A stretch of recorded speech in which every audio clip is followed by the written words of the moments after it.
Pemirsa, kasus korupsi komoditas timah dan tindak pidana pencucian uang atau TPPU yang menjerat Harvey Mois, suami Sandra Dewi, juga selebgram Helena Lim, dan sejumlah terdakwa lainnya kembali disidangkan di Pengadilan Negeri Jakarta Timur. Pada sidang sebelumnya, JPU menjabarkan bahwa kerugian lingkungan atas korupsi biji timah mencapai 300 triliun, sedangkan kerugian atas pembayaran biji timah kepada negara sebesar 26,649 triliun, di mana Harvey Mois dan Helena Lim diduga kecipratan 420 miliar. Lantas seperti apa suasana sidang yang berlangsung maraton selama 7 jam itu? Benarkah mental Harvey Mois tertekan oleh sikap JPU? Pernah ya? Penuntut umum menghadirkan 5 saksi, semuanya dari timah, ya, kedengaran ya, dari timah, ada dari mana tadi, saksi dari perencanaan, kemudian pengawas tambang, ya, termasuk dari divisi keuangan ya. Jadi keseluruhan saksi pada prinsipnya mendukung semua pembuktian yang kita dakwakan kepada terdakwa ya. Case aja sih nggak ada kaitannya dengan case, bukti, fakta aja dia fokus di situ dan dia baca tiap itu dia bacain ininya ya. Yang pasti, nggak baca yang berita pasti dia sangat fokus dengan persidangan yang dia hadapi sekarang. Pada sidang sebelumnya, pihak pengadilan dan awak media sempat terkejut dengan kemunculan nama Brigjen Mukti Juharsa sebagai pihak yang mengenalkan Harvey Mois kepada pihak PT Timah Tbk pada tahun 2016 silam. Saat itu, Mukti Juharga masih berpangkat Komisaris Besar Polisi, menjabat sebagai Diskrimsus Narkoba Polda Bangka Belitung. Kabarnya, Mukti Juharsa meminta Harvey Mois membantu menyelesaikan sengkarut masalah timah di Babel, namun Harvey malah memanfaatkan kepercayaan yang diberikan kepadanya untuk mengeruk keuntungan pribadi bersama Helena Lim. Kemungkinan besar kita akan menghabiskan saksi dari PT Timah ya. Belum tahu siapa yang modalnya kan kita nggak dikasih tahu sampai sekarang. Terus mau dinunjukin buktinya yang mana juga kita nggak tahu. Dari teman-teman kan sudah mengikuti persidangan ya. Sebenarnya kan sudah terlihat apakah sebenarnya saksi ini semua tahu bagaimana hubungan Harvey dengan PT RBT. Dibuktiin, dia aja belum buktiin dari kemarin. Itu kan bagian TPPU sampai saat belum. Pembuktiannya masih di tindak pidana korupsi. Jadi TPPU-nya nanti.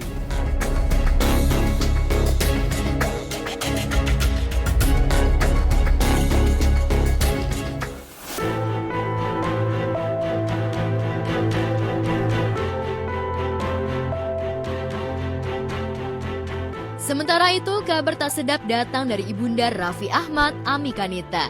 Tiada hujan dan tiada angin, tiba-tiba seorang wanita muncul di media sosial yang menyebut kalau Ami Kanita pernah menikah dengan pria beristri.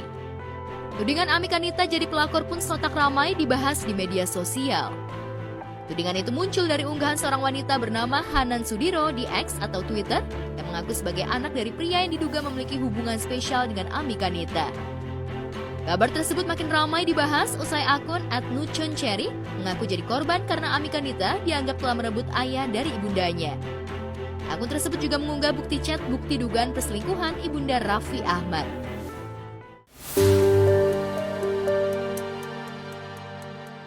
Karena pengalaman buruk tersebut membuat pemilik akun itu mengajak orang-orang untuk memboikot keluarga Raffi Ahmad.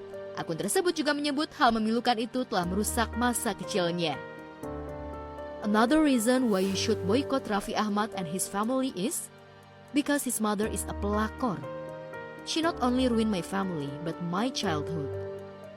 Alasan lain kalian harus boikot Raffi Ahmad dan keluarganya adalah karena ibunya pelakor. Dia bukan hanya merusak keluargaku, tapi masa kecilku. Demikian tulis Hanan Sudiro melalui akun @notchuncherry seperti dikutip Selasa 27 Agustus 2024 kemarin.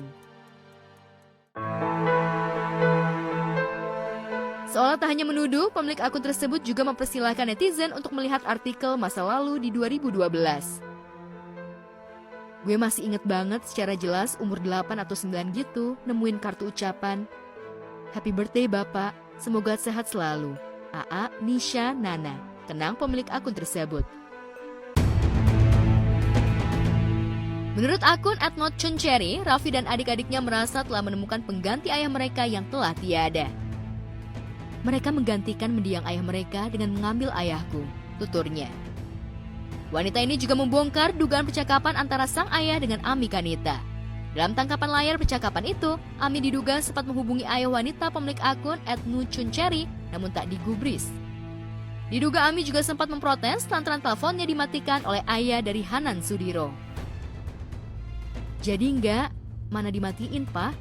Bunyi chat yang diduga ditulis Ami Kanita. Nggak ada tuh. Setahu tante Mama Ami dari pertama ditinggalin suaminya sendiri. Setahu tante, kita kan dekat sama Mama Ami. Nggak ada tuh itu kabar yang ya nggak jelas lah. Ya itu makanya saya bilang orang tuh ada yang pro ada yang kontra ya. Orang lagi di atas bisa juga, orang lagi di bawah bisa juga gitu.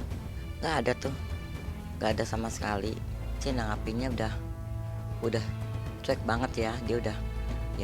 Dia bilang itulah kehidupan. Ada yang pro ada yang kontra. Jadi ya dia sih nggak pernah ditanggapin, cuek-cuek aja anaknya begitu. Ya kita juga ya gimana ya, itu satu resiko ya. Kehidupan artis kan juga macam-macam ya Mbak.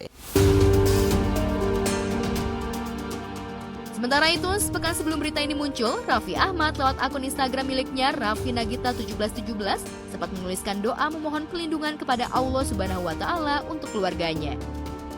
Benarkah jauh-jauh hari postingan Raffi Ahmad ini ditujukan membantah tudingan yang kini tengah viral? Dekat sekali sama Mama Ami, itu deket banget, manja. Sama adik-adiknya juga deket banget, dan dia sayang banget sama adik-adik. Tanggung jawab, walaupun adik-adiknya udah berkeluarga, dia masih ada rasa tanggung jawab.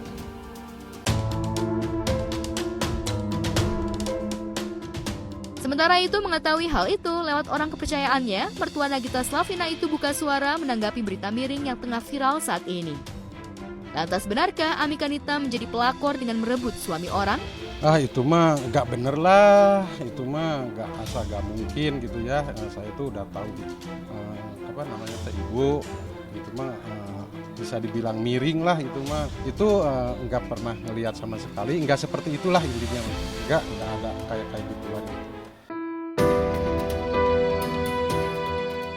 Adin yang sudah bekerja puluhan tahun dengan Ami Kanita percaya betul bahwa berita tersebut adalah fitnah, lantaran ia mengenal betul sifat dan karakter ibunda dari Nisha Ahmad dan Shana Sadikah itu, sehingga tuduhan Hanan Sudiro itu tidak benar adanya. Saya itu kerja dari Raffi kelas 4 SD, jadi tahu persis ini. Nggak mungkin itu mah ya bisa dibilang fitnah lah. Kaget, tapi ya memang ya begitulah orang. Kadang-kadang yang nggak tahu, so tahu lagi ya kan. Malah orang dalam kita nggak dengar apa-apa gitu.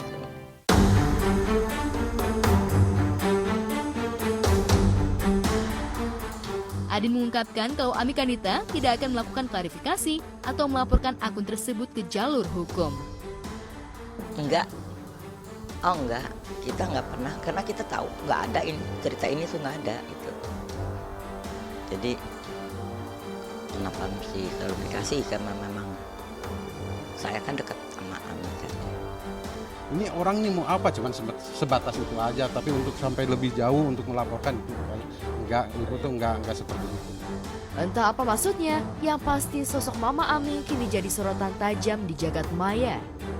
Kita tuh keluarga nggak ngikutin, karena ngapain ngikutin, capek ngikutinnya gitu. Dia nggak pernah ngikutin.